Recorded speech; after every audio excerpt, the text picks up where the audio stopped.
We are more than halfway through the month of April, and that means most sports are preparing for the end of their seasons. And that includes spring football. We get our first real look at an annual tradition as the offense and defense for Casey Keeler's squad faced off in the cherry and white game. One area that needs to be filled in for Temple's football team is at the place kicker position. I'm Haley Smith. I'll take a look who will be taking over for Maddox Trujillo. And I'm Grace Giordano with a look at one powerful Temple Club sport. Powerlifting is popular and the team is expanding this year.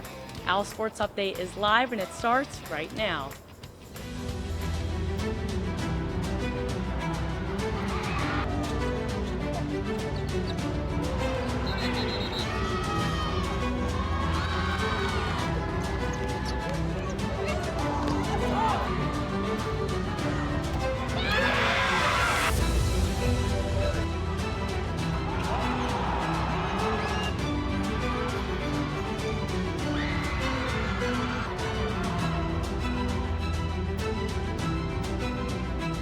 Hello and welcome to this crew's final edition of OwlSports Update. I'm Natalie Koranda. And I'm Jackson Batchler. It was a busy weekend across the Nest, but the most notable event that took place included a game where no one really kept score. It's all about football and the cherry and white game at Edberg Olsen. It gave family and friends a first look at what's to come under new head coach Casey Keeler. Mid-April, and the weather didn't cooperate, but there was still a decent turnout. On the first play of the day, quarterback Evan Simon broke loose on a read option for a 33-yard gain. Simon ended the game with 138 yards. He makes a pass to Jay Ducker, who gains 8 before Javier Morton stops him in his tracks. Tyler Douglas then steps in as QB and makes a pass to Jamar Taylor, but it slips out of his fingers. Caton Suprenton snatches it and takes it all the way to the end zone.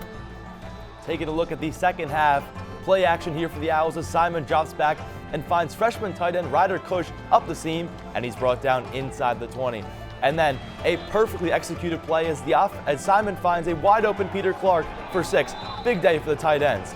Then Jay Ducker gets the give up the middle as he sheds a tackle and gets brought down inside the 5, but he cannot find the end zone as he's shut down at the 1-yard line. Just 2 touchdowns to speak of in this one, even though no one was counting. For the offense, signal caller Evan Simon went 16 for 28 and threw for 138 yards and a touchdown. Jay Ducker had most of the workload in the ground game, and he rushed for 66 yards on 21 carries. And tight end Ryder Cush was a reliable target with 4 catches, going for 55 yards. As for the white team, linebacker Curly Ordonez led the team with 8 tackles, and outside linebacker Willie Love and safety Javier Morton were also big contributors with 5 tackles each. As mentioned, this year's game did not include a real scoring system. Keeler had the ability to blow plays dead whenever he felt was necessary in order to get the team to get some extra work in.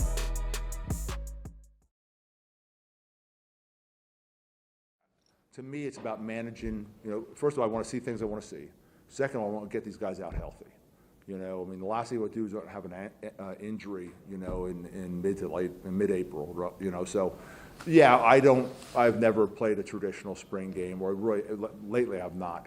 It's more about, okay, what have I seen so far? What things do I want to get? I want to put some situations out there that, like a goal line, those kind of things. But yeah, playing a traditional spring game is nothing I've really cared about. It's more about, what can I get from for the team, special teams, offense, and defense. And I put the ball on the 5-yard line just because I wanted to get some of that competition and some of those things that we really haven't worked a lot on. I would say, like, of all the packages we really didn't work a lot on this spring was probably like a goal line package, just because we did so little hitting, so little full contact work. So yeah, there was definitely some deficiencies offensively when we got inside the 5. But I did, Evan did score in that one. No one would have touched him. But I did bring the ball back to 5 just to see him compete. One of the strongest comments coming out of the cherry and white game had nothing to do with the actual game. We hear so much about the portal each and every season, and for Keeler, he had a message to any of his current players who might test the portal. If you choose to do so, the door to come back to Temple is closed. Those kind of things. And I told him very bluntly, now that you've been with me, if you go in the portal, we're not bringing you back. I had a whole different attitude in December. The guys came off a 3-9 season. They didn't know me. They never played it down for me. They weren't in this facility with me for any period of time. Now they've been with me. They know how I operate. You know, if they feel they can find something better, they should go. Because we won't do that. There's going to be no negotiation here. Either you're all in or you're not, or you're all out. Keeler doesn't want anyone leaving via the portal, but he's happy to pick up players through the portal. That includes a man in the backfield. OwlSports Updates' Jack Zepertavage was at the Cherry and White game to get a look at the new lead running back. There were many things becoming clear on Saturday during Temple's Cherry and White game. One includes a leader at running back. It's a familiar face for new head coach Casey Keeler. Jay Ducker came to Temple from Sam Houston State right after Keeler was hired, and now he looks likely he will be Temple's lead running back. He's just a winner, and obviously who doesn't want to follow a winner? Yeah, I mean, Jay's that guy that he gets so many hidden yards. So at the end of the game, you look and say, "Oh, I didn't realize he got all those extra yards on, after contact." This is Ducker's fourth school in 4 years. In his 3 prior schools, he led each in rushing yards. The Owls struggled last year offensively and lost 4 running backs to the transfer portal. That leaves Ducker in a very enviable position for offensive coordinator Tyler Walker. Yeah, I want the ball, and I think Coach Walker offense is definitely, as a running back, what you want to do, where you want to go. I mean, we're going to get it, whether it's in the backfield, you've seen a lot of empty, just catching, just a lot of in the space. It's like, as a running back, this is where you want to be. Here at the Cherry and White game, Ducker executed his role as the lead running back, where he will be relied on heavily as Coach Keeler focuses on making the run game the offense's strong suit. Jay Ducker is looking to continue his streak of being the lead rusher for his team for the 4th year in a row. And he's off to a nice start as spring practice comes to a close. At Edberg Olson Hall, I'm Jack Zepertavage, OwlSports Update. Ducker is one player we will see a lot of next fall. Another new player comes from special teams. With kicker Maddox Trio leaving the nest, the Owls have found themselves a new kicker. OwlSports Update's Haley Smith is live at Edberg Olson Hall with the latest on Carl Harden. Hey, Haley. Hey guys, Temple football has a lot of questions heading into the fall, but their starting kicker is not one of them. Carl Harden got the chance to show off his leg in front of spectators for the first time on Saturday. He's hoping to continue a legacy of big kicks for Temple football. Temple's record-breaking kicker, Maddox Trujillo, was one of the lone bright spots for Temple in 2024. But his replacement, Carl Harden, is doing his best to fill the void. Kicking with him every day, I think that made me a lot better. I also think I made him a little better in practice. Also, my boy Carl, the starting kicker coming up this year. I'm excited to see him. Last season, Trujillo made history with his 64-yard field goal at Lincoln Financial Field. But Harden is not far behind. And, we've had him out there and hit a 60-yarder one day. He's a really powerful leg, really accurate. So we feel good that going into the season, we potentially have one of the best kickers in this league. I think as a freshman, I could hit 60 yards, but I think I've gotten way more consistent. This season, Harden will be stepping into his new role as starting kicker for the Owls. And just recently, he was awarded a scholarship. That was huge. I just want to make them proud and show what I can do. And see, we can kick field goals. We got to score touchdowns, but we can kick field goals, that's for sure. Harden did just that on Saturday at the Cherry and White game, hitting both of his field goal attempts. It's a good sign for the Owls heading into the summer. As for his predecessor, Maddox Trujillo, he's hoping to hear his name called next week at the NFL Draft. It starts on the 24th in Green Bay. I'm Haley Smith, live at Edberg Olson Hall. Back to you guys in the studio. Thanks, Haley. It is now time for our first break of the day, but there's still much more to come. Coming up after the break, we'll have the latest on lacrosse as the Owls took on a top team in their conference. As well as a recap of the Schuylkill Invitational. Stick around.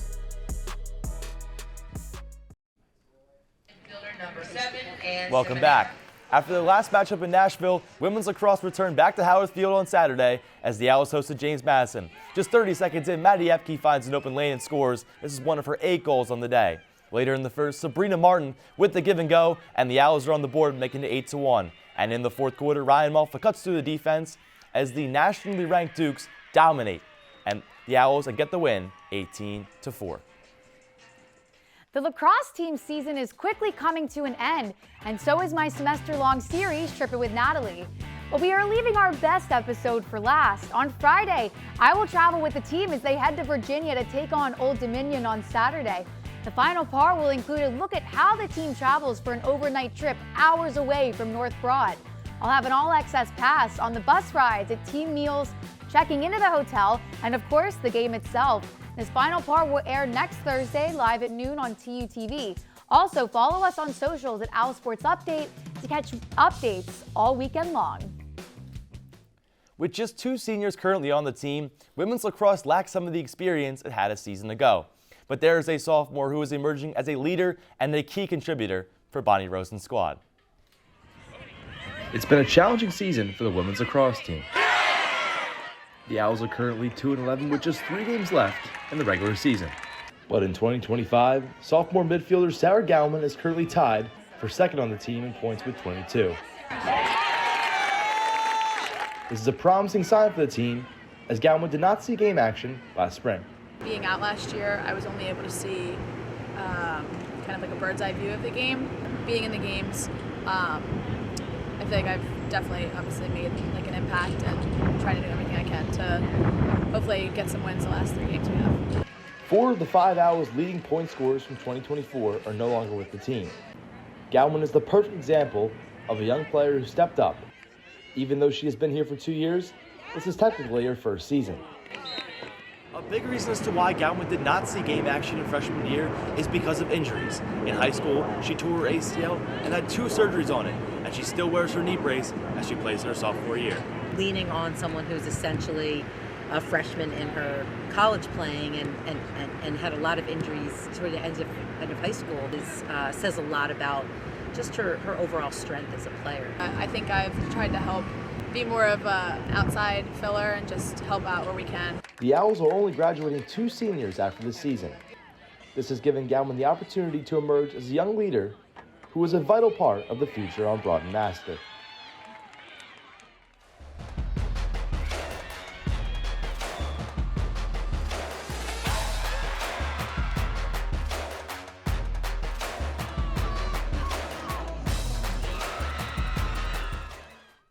It was a rainy Saturday for the Schuylkill Invitational, but these guys aren't afraid of a little water. This kicked off the first of 3 straight racing weekends for the crew team that officially began the spring season after 3 exhibition weekends, and the weather also didn't stop family and friends from attending. Overall, Temple raced 8 times. The Owls' top team, the Varsity 8, won both races. They beat San Diego and Jacksonville in the morning, and in the afternoon, the Owls also beat Hobart and Gonzaga. The Owls are now ranked 17th in the latest national poll. You may have been tuning into the Masters this past weekend, but that was not the only golf tournament that took place. The Temple golf team spent Saturday and Sunday in Princeton as the Tigers hosted the Princeton Invitational. Gabriel Liddington is live at the studio set to break down the Owls' performance. Hey, Gabe. Thanks, guys. Yes, the Cherry and White spent the weekend in Jersey for the Princeton Invitational, and it was a rough weekend overall for the Owls. Still, the Cherry and White were able to get the edge over a couple Philly teams in Penn and St. Joe's. The first round was delayed for more than 5 hours due to weather issues, so it was eventually cancelled. So we start in the second round, and it seemed promising. Senior Ethan Whitney was in a tie for third individually as he was able to lead the team to 5th place. But Sunday was when the squad started to slip. They were only 7 over in round 2, but 26 over in round 3 to end 10th out of 14 teams in the Invitational. It seemed like Princeton had some home course advantages as the Tigers took home the title. As for the Owls, their next trip will be down in Florida for the AAC Championship starting on Monday. That's all I've got for golf. Reporting from the studio set, I'm Gabriel Linnington. Natalie and Jackson, back to you guys at the desk. Women's tennis is in Memphis at the AAC Championships, and Temple is facing 4th seed Tulsa. The Owls went 7-12 on the regular season, and as for the Golden Hurricane, they went 16-7, but unfortunately Temple was defeated 4 matches to 0. The men also traveled to Memphis to begin its AAC championship run. The first matchup is against number 7 seed Charlotte. The Owls head into the championship with an 8-11 overall record. The team is also riding a 5-match win streak and has performed well on the road. And as of this moment, the men have won 2 out of 3 doubles matches, and the singles are about to get underway. It is now time for our second timeout of the show. When we return, we have the recap of track and field's performance at the USF Invitational. Plus, our final edition of Timeout, Crew Style. We'll be joined by Philly native Patrick Lamb. Don't go anywhere. We'll see you in 90 seconds. Welcome back. On Friday, women's track also made a trip as they competed in the USF Invitational down in Tampa Bay. It was a huge weekend for the Owls as 4 athletes finished with personal best. Allison Metzger did so in the 100-meter dash, Layla Kadam in the 800-meter, and Reagan Schwartz placed in 10th overall in the triple jump. But Nia Brown stole the show as she finished 3rd overall in the 100-meter hurdles. And with a time of 13.42, that is good for a school record. It is now time for our final edition of Timeout.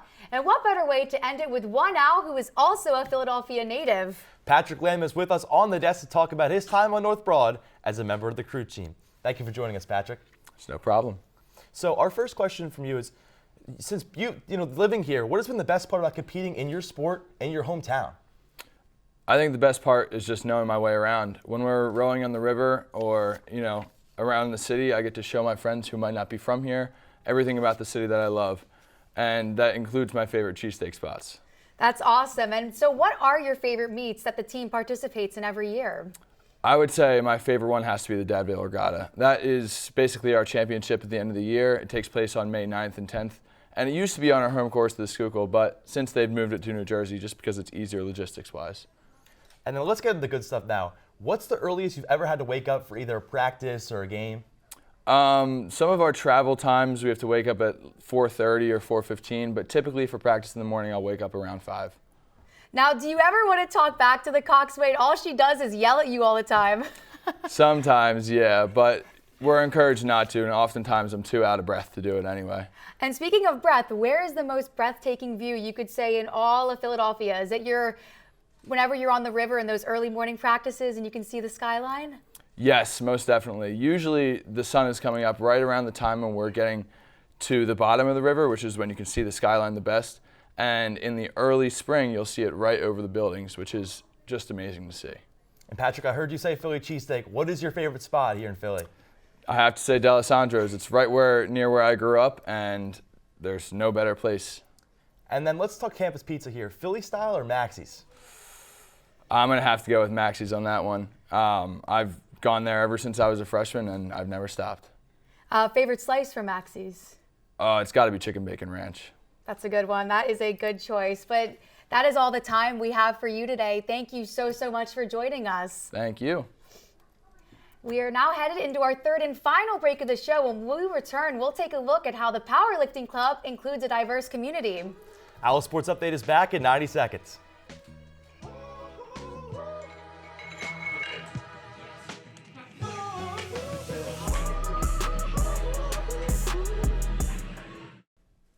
Welcome back to OwlSports Update. If you love it, Temple most likely has a club for it. There are dozens of clubs on campus, and the best part is most are all open to everyone, no matter the skill or interest level. OwlSports Update's Grace Giordano is live from Pearson McGonigal Hall to talk about one of those clubs with an open door policy. Hey, Grace. Hey guys, Temple's Powerlifting Club is wrapping up its year very strong, with a nice list of new members and existing veterans who are getting ready to graduate. No matter the skill set, the team is cherishing every last moment of the year. Temple University's Powerlifting Club is lifting more than just heavy weights. It's building confidence, friendship, and competition one rep at a time. This is a student-run club, so getting members isn't always easy. But so far this year, the club has about 45 competitors, as this number is up from last year. After lifting, we all go down to the Don Hall together and mess around. It's fun. It's just like a regular with friends. So. The club welcomes everyone, regardless of skill level, background, or gender. They lift Tuesdays through Thursdays from 6:30 to 8:30. honestly, the environment here is a lot better than other places I've been. I've been to some gyms where it's like, I'm the only woman in the room in an uncomfortable way. Whereas here, it's like, I didn't even know this. The club has had different competitions amongst themselves, but that's about to change. Press! On Saturday, April 19th, the club will be heading to Drexel to compete in a mock meet against Drexel University and LaSalle University. This will be their last meet of the year. We've previously only done intra-Temple meets. We hosted 2 last semester. It was just Temple people competing against Temple people. I'm not sure who's going to be the toughest. Drexel looks scary. As the club grows, members are excited about its future. A future that they hope will include lots of members along with more meets off campus. The team hopes to grab more members next year and compete in real collegiate meets, at least against some of Philly's city schools. I'm Grace Giordano, live from Pearson and McGonigal Hall. Back to you guys at the desk. Thanks, Grace. Every other week, Jackson and I get to be the faces that proudly represent all of the hard work that goes on behind the scenes here at OwlSports Update. It has been a very busy spring semester for everyone, so let's take a look back at some of the wonderful on-air team members that we had this semester. Hey guys, the tennis program has officially started competing on its new home court.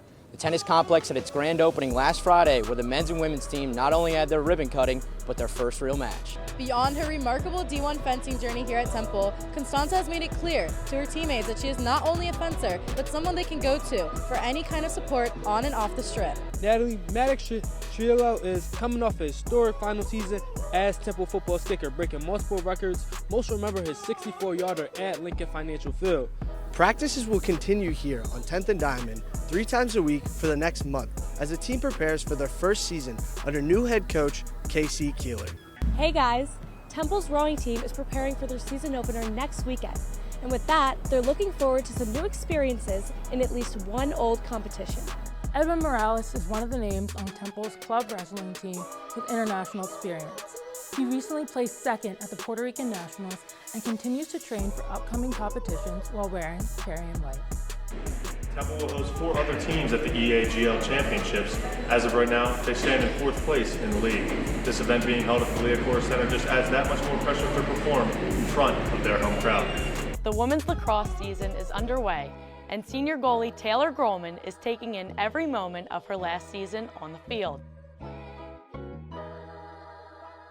That is unfortunately all the time that we have today. Jackson, it has been an absolute pleasure sharing the desk with you all semester. And I'm so grateful to everyone that has made my last 8 semesters with OwlSports Update incredible. A special shout out must go to Matt Fine, Owen, Andrew, and Kylie. I love you all so much, and it has been the highlight of my time here at Temple. Very grateful. Well, Natalie, it has been nothing but a pleasure working with you on the desk. And I can speak for everyone in OwlSports Update. You have contributed so much, and we are going to miss you so much. I know that. Thank you so much, Jackson. For one last time, I'm Natalie Koranda. He's Jackson Batchler, signing off from TV Studio 3.